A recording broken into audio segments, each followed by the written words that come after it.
할렐루야. 오늘 찬양대회 감사합니다. 박수 한번 해주세요. 아주 웅크러졌던 마음이 확 열리는 것 같아요. 여러분, 성경에 나오는 사람의 숫자가 몇 명인지 모르죠? 2618명입니다. 2618명. 그 중에서 제일 오래 산 사람이 머두셀라라고 969세를 살았어요.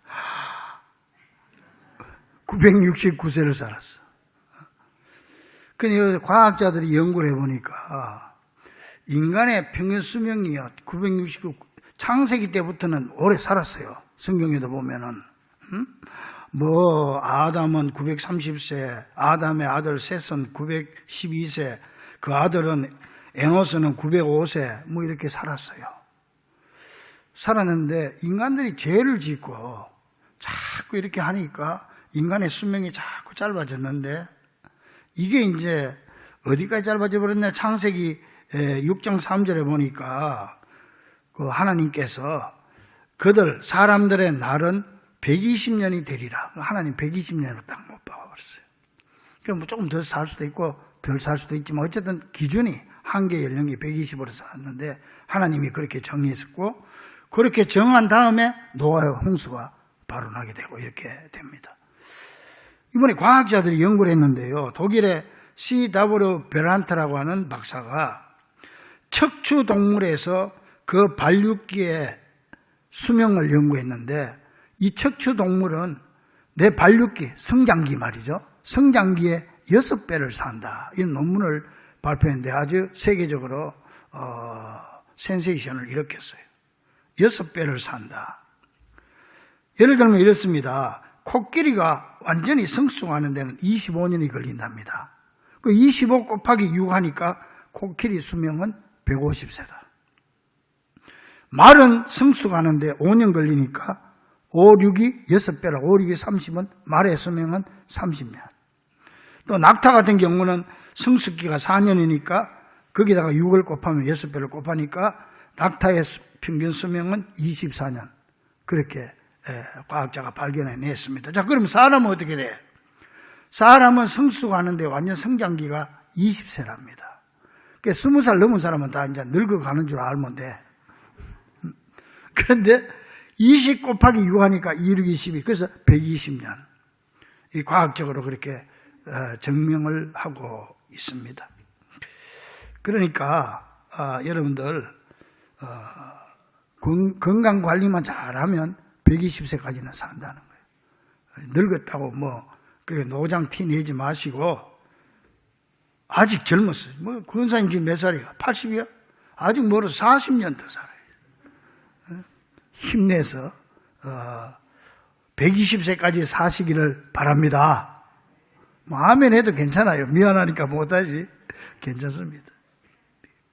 하나님이 그거 정해줬으니까.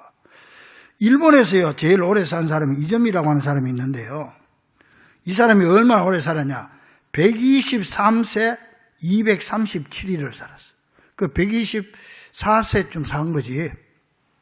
이제 장수 파티가 벌어졌는데 그날 기자가 직구전 질문을 했어요. 그 할아버지한테 이점이상은 어떤 타입의 여자를 좋아합니까? 물었더니 이 질문에 이 124세 된 할아버지가 부끄러워가지고 몸을 비비꼬면서 하는 말이 저는요 과거에도 그랬지만 지금도 연상의 여자를 좋아합니다. 124세 된 할아버지가 연상의 여인을 좋아해요. 연상이 이 세상에 없지요. 그런 얘기를 했습니다. 자, 그러면 예수님 연세가 얼마입니까? 예수님은 지금 살아 계시다면 연세가 2021살. 근데 정확하게 말하면은 예수님이 나신 때가 이제 서기 1년으로 되는데 이걸 역사학자들이 조사를 하니까 기원전 한 3년쯤에 태어났다. 이렇게 보는 거예요. 한 3년 정도 차이가 있어요. 그래 따지면은 예수님 연세가 2024살이 되겠지요. 그래서 예수님 오신 성탄절은 언제냐? 12월 25일입니다. 이 예수님 오신 생신을 기다리면서 준비하는 기간이 대림절입니다. 기다릴 대자, 이말림자, 마디절자, 누구를 임하시는, 예수님이 이 땅에 임하시는 예수님을 기다리는 절기다. 그래서 지난 주일부터 이렇게 대림절 해서 오늘은 두 번째 주일로 지키게 됩니다. 자, 그렇다면 이제 이 남은 대림절 기간 동안에 성탄절까지 우리가 해야 될 일은 무엇입니까? 우리가 오신 주님을 기다리는데 무작정 기다릴 수가 없잖아요. 뭘 생각을 하고 기다려야 되잖아. 어떤 생각을 하고 기다려야 될까요? 어떤 준비를 해야 될까요? 먼저 예수님이 이 땅에 오신 목적을 깨닫는 것이 중요합니다. 예수님이 이 땅에 왜 오셨느냐, 이걸 알아야 올바로 성탄절을 맞을 수 있고 그 주님을 올바로 기다릴 수가 있지 않겠어요? 이걸 모르면은 세상 사람들처럼 흥청망청 또 성탄절을 맞게 될 거 아닙니까? 여러분, 예수님께서 그 높은 하늘 영광 보좌를 버리시고 왜 이 땅에 오셨을까요? 이 목적을 바로 알아야 돼. 예수님께서 오신 목적은 여러 곳에 나와 있습니다만 한 5가지만 제가 정리를 해보면요. 첫째는 가난한 자, 포로된 자, 눈먼 자, 눌린 자들에게 자유를 주고 은혜를 주기 위해서 오셨다 그랬습니다. 누가복음 4장 18절에 가난한 자에게 복음을 전하게 하시려고 내게 기름을 부으신, 내게는 예수님이 직접 하신 말씀이에요. 나를 보내사 포로된 자에게 자유를, 눈먼 자에게 다시 보게 함을 전파하며 눌린 자에게 자유롭게 하고 주의 은혜의 해를 전파하게 하려 함이라. 예수님은 이런 소외된 자, 이런 자들을 위해서 오셨습니다. 또 그 다음에 예수님이 왜 오시냐? 둘째로 우리를 율법에서 해방시켜 주기 위해서 오셨다. 마태복음 5장 17절에 나는 율법을 폐하려 온 것이 아니고 완전하게 하기 위해서 왔다. 예수님이 만약에 오시지 않았다면 지금도 율법 시대가 계속되겠죠. 율법 시대가 계속되면 가장 두드러진 게 뭡니까?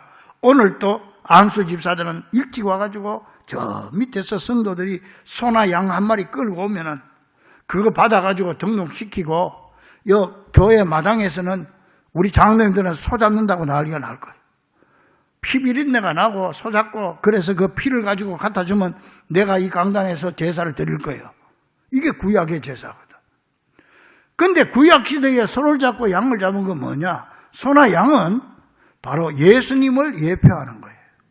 왜 그러냐면은 사람들이 왜 죄 없는 소를 잡습니까? 왜 죄 없는 양을 잡냐 말이에요. 내 죄를 내가 지어서 내가 죽어야 되지만은 내 대신 이 소가 죽습니다. 내 대신 죄 없는 양이 죽습니다. 그러니까 이 양의 죽음을 보고 내 죄를 사해 주십시오. 그런 의미가 있거든요. 근데 그 소나 양은 바로 예수님을 상징하는 거였어. 근데 이제 실제로 예수님 오셔서 십자가를 지시고 어린 양이 되셔서 제물이 되어 죽어 주셨기 때문에 이제는 더 이상 소 잡을 필요가 없고 양 잡을 필요가 없는 거예요.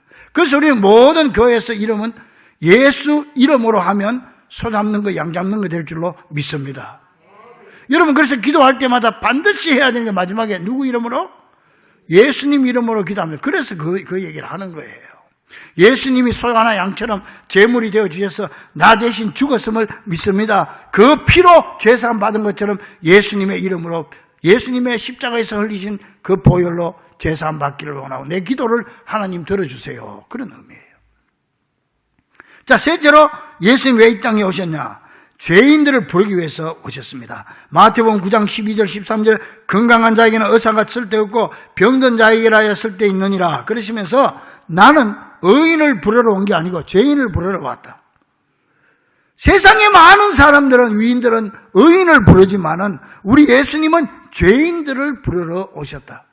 그 죄인들을 불러서 어떻게 하시려고? 네 번째, 죄인들을 위해서 대신 죽어주시고 우리의 죄를 사해주는 대속 제물이 되기 위해서. 마태복음 20장 28절에 인자가 온 것은, 인자 예수님께서요, 당신 자신을 얘기할 때는 내가 안 그래고 꼭 인자가 그렇게 얘기했어요. 나도 사람의 아들이야, 이 의미예요. 인자가 온 것은 섬김을 받으려 함이 아니라 도리어 섬기려 하고 자기 목숨을 많은 사람의 대속물로 주려 함이라. 소나 양처럼 내가 대속물, 죽어주기 위해서 왔다. 이 대속물이라고 하는 것은 헬라어로 루트론이라고 하는데 이 말은요, 속전, 석방금, 요즘 법정 용어로 말하면은 보석금이에요, 보석금. 우리가 죄로 얽매이고 사탄의 굴레에 씌어가지고 사탄이 우리를 꽁꽁 묶어가지고 지옥으로 끌고 가는데 우리를 예수님이 피로 십자가에서 값을 지불하고 우리를 보석금을 주고 샀단 말이에요. 그래서 우리에게 자유를 주기 위해서 오셨다. 할렐루야. 그래서 예수님이 이 땅에 오신 날이 성탄절이에요. 자, 그래서 마지막 다섯째, 우리 죄를 대속해 주신 다음에는 어떻게 하냐?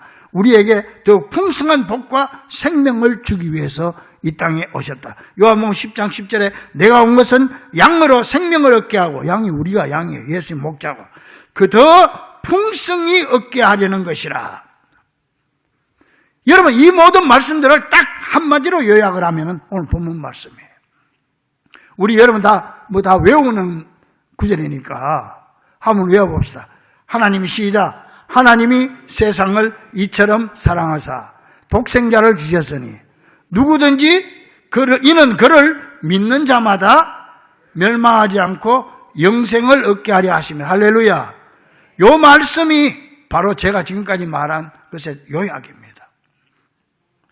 원래 하나님이 인간을 처음 만드실 때는 에덴의 낙원에서 질병도 괴로움도 슬픔도 없이 영생복락하라고 만들었어요. 그런데 인간이 교만하고 욕심이 많아가지고 그 따먹지 말라고 하는 선악과를 따먹게 됩니다. 하나님의 말씀을 불순종하게 됩니다. 그러니까 하나님께서 너 이거 따먹으면 죽는다고 그랬으니까 그때부터 에덴 동산에서 쫓겨나게 돼요. 낙원을 잃어버리게 되는 거예요. 잃어버리게 되니까 인간이 그때부터 죄를 계속 짓게 되는 거야. 가인이 아벨을 죽이고 말이죠. 막 그렇게 죄가 계속되니까 인간의 수명이 그렇게 자꾸 짧아지게 되고 그렇게 하나님이 120세로 못 박아버린 거예요. 자, 그렇게 했단 말이에요. 근데 그 인간을 만드신 하나님이 보실 때는 얼마나 마음이 아팠겠어. 내가 이러려고 인간을 만든 게 아닌데 이것들이 죄를 지어가지고 이렇게 됐으니 이걸 어떻게 하나. 예수님께서 구원 계획을 세우게 되는 거예요. 구원 계획을 세우려니까 여러분, 인간의 죄의 값은 사망이라 인간을 전부 죄의 값으로 죽고 영원히 지옥에 갈 수밖에 없게 되어버렸어. 그렇다고 해서 그냥 용서해 주면 안 돼. 그냥 용서할 수는 없어. 이 죄의 값을 받고 대가를 치르고 그 다음에 구원해 줘야지. 이 인간들의 죄 값을 치르려니까 어떻게 해야 되겠어요? 죄 값을 치르려면은 죄 없는 사람이 대신 벌을 받으면 돼. 대신 벌. 여러분, 내가 남에게 빚졌으면은 빚 없는 사람이 돈을 갚아주면 나는 빚이 없는 사람이 되는 거예요. 그런데 인간의 죄를 대신 갚아주려면 반드시 죄 없는 사람이 죽어야 돼. 죄 없는 사람이 대신 받아야 돼. 같은 죄인끼리 대신 받을 자격이 없는 거예요. 이 땅에 죄 없는 사람이 한 사람도 없잖아요. 그러니까 하나님이 죄 없는 사람을 이 땅에 보낼 수밖에 없어.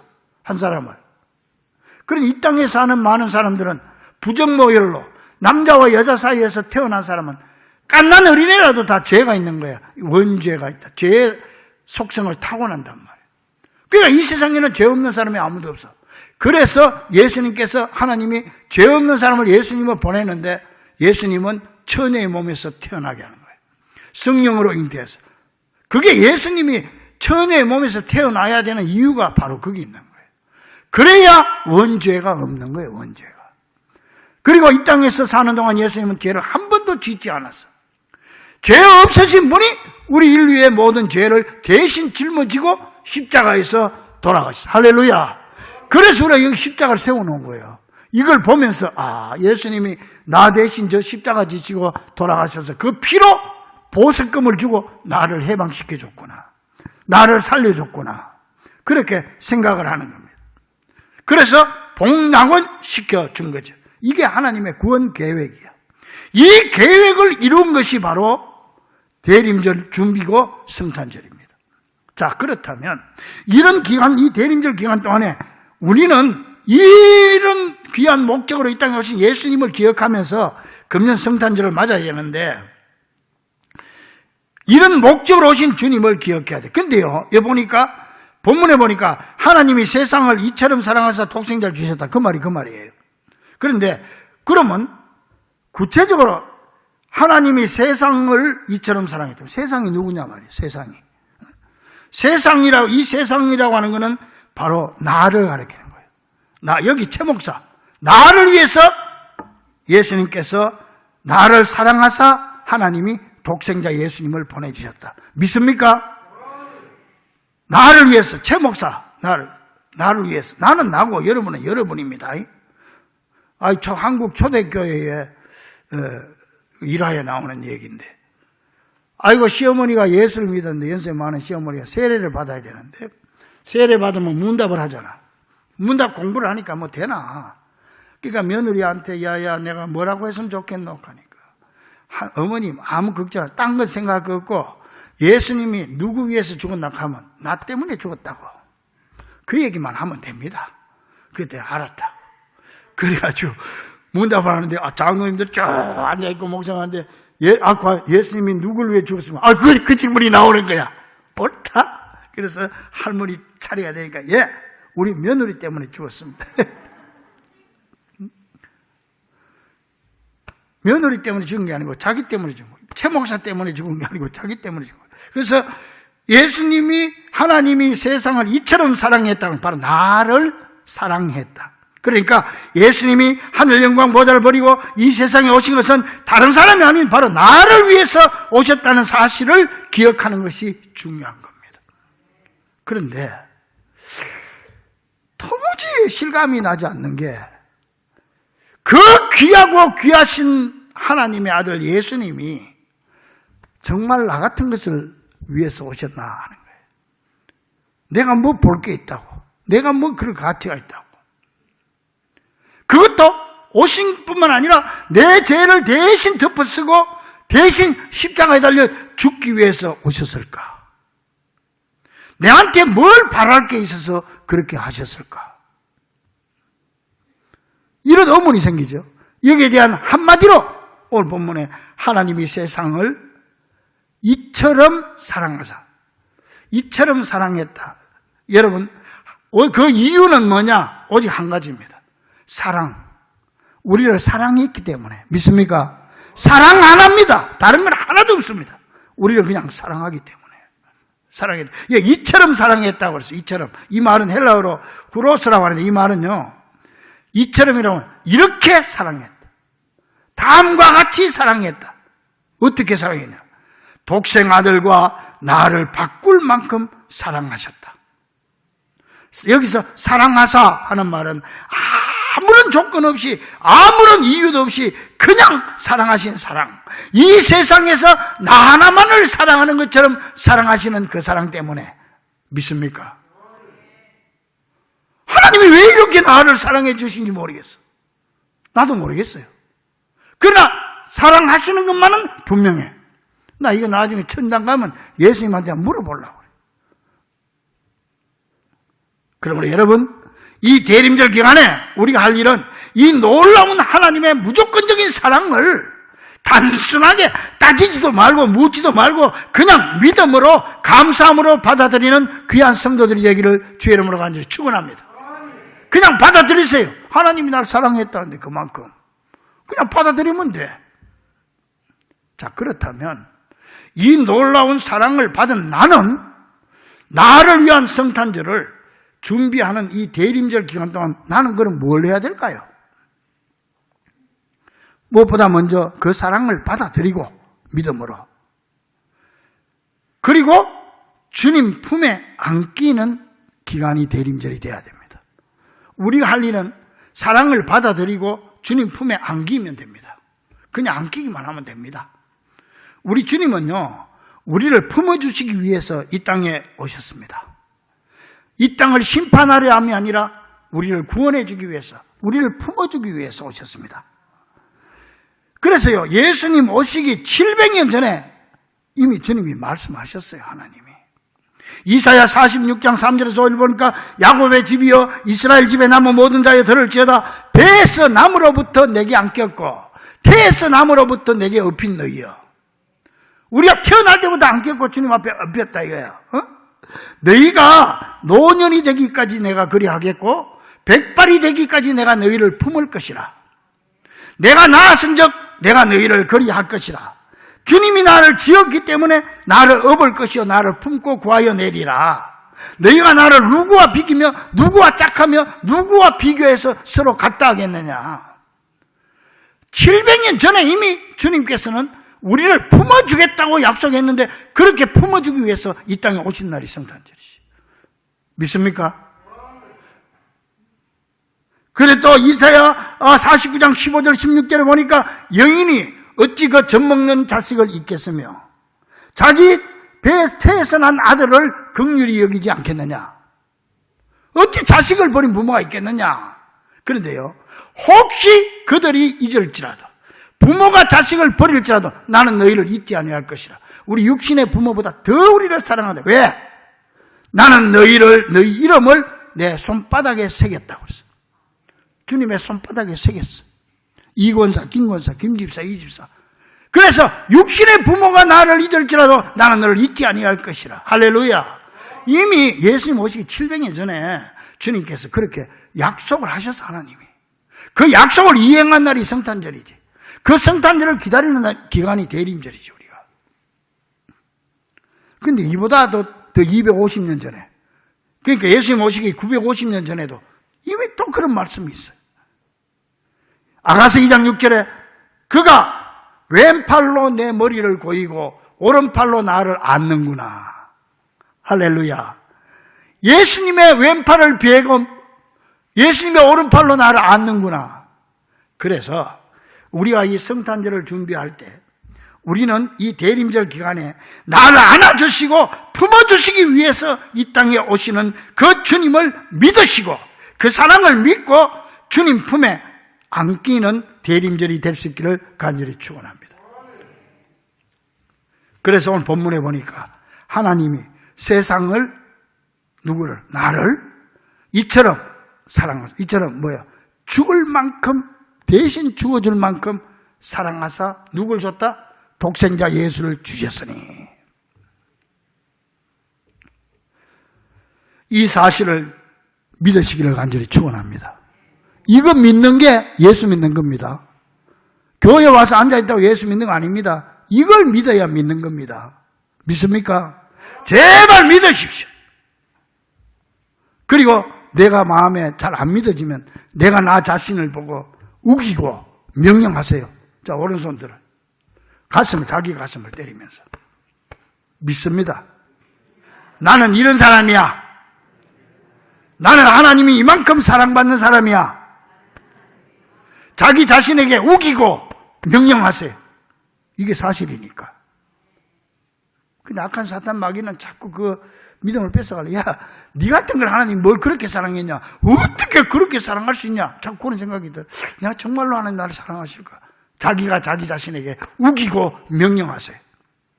그래서 우리도 다윗이 시편 131편 2절에서 고백한 것처럼 주님 품에 안겨서 실로 내가 내 영혼으로 고요하고 평온하게 하기를 젖된 아이가 어머니 품에 있음 같게 하였나니 내 영혼은 젖된 아이와 같도다. 다윗은 이걸 믿어버리니까 실로 내가 내 영혼으로 고요하고 평온한데 어느 정도냐? 젖된 아이가 어머니 품에 있음 같게 하였나. 어린 아이가 엄마 젖을 실컷 먹고 엄마 품에 안겨서 자잖아요. 그처럼 내 영혼은 주님 품에 안겼다. 오늘 이 고백이 여러분 다윗의 고백이 아니고 여러분의 고백이 되기를 간절히 축원합니다. 우기세요. 나는 그런 사람이야. 나는 그런 사람이야. 자, 나아가서 이 대림절에 우리가 할 일은 내 모든 짐을 주님께 맡기는 것입니다. 우리 주님은요, 우리 짐을 맡아주시기 위해서 이 땅에 오셨어요. 이것도 안 믿어지죠? 우기세요. 믿으세요. 자꾸. 우리 주님은 우리가 짐을 맡길수록 좋아하세요. 또 우리의 짐을 해결해 주시고 가볍게 해주는 것이 우리 주님의 기쁨이에요. 그렇기 때문에 그걸 위해서 이 세상에 오신 겁니다. 그래서 예수님께서 친히 말씀해서 수고하고 무거운 짐진 자들아 다 내게로 오라. 내가 너희를 쉬게 하리라. 시편 37편 5절에 내 길을 여호와께 맡기라. 그를 의지하면 그가 이루시겠다. 시편 55편 22절에 내 짐을 여호와께 맡기라. 그가 너를 붙드시고 흔들리지 않게 해주겠다. 잠언 16장 3절에 너희 행사를 여호와께 맡기라. 그리하면 너의 경영하는 것이 이루어지리라. 로마서 12장 19절에 원수 갚는 것도 내게 맡겨라. 내가 갚아주겠다. 베드로전서 5장 7절에 너희 염려를 다 주께 맡겨라. 그럼 하나님이 돌봐주시겠다. 그러므로 여러분, 평소에도 그래야 되겠지만은 특별히 이 대림절에 우리의 모든 짐을 다 주님께서 맡아주기 위해서 이 땅에 오신 우리 주님을 기억하며 온전히 나를 주님께 맡기는 은혜가 있어지기를 간절히 축원합니다. 그래서 주님, 이 못난 나를 온전히 주님께 맡깁니다. 내 더럽고 누추한 죄악까지 다 맡깁니다. 내 병든 육신을 주께 맡깁니다. 내 자녀도 주께 맡깁니다. 나의 수고하고 무거운 짐을 다 주께 맡깁니다. 내 모든 시험 무거운 짐을 주 예수 앞에 아뢰이면 근심에 쌓인 날 돌아보사 내 근심 모두 맡으시네. 무거운 짐을 나 홀로 지고 견디다 못해 쓰러질 때 불쌍히 여겨 구원해 주리 은혜의 주님 오직 예수. 내 모든 괴로움 닥치는 환난 내 짐이 점점 무거워질 때 마음의 시험 무서운 죄를 주 예수 앞에 아뢰이면 할렐루야. 사랑하는 우리 중보가족들이여, 우리 영혼의 아버지께서 친히 이 땅에 오셔서 나를 안아주시고 나를 품어주시는 그 사랑을 어린아이처럼 단순하게 믿고 그 품에 안기는 성탄절을 맞기 위해서 이 대림절을 그 사랑을 믿음으로 받아들일 준비를 하는 귀한 성도들이 될 수 있기를, 나를 이 세상에서 나 하나만 사랑하는 것처럼 사랑하시는 우리 주 예수 그리스도 이름으로 간절히 축원합니다. 기도하겠습니다.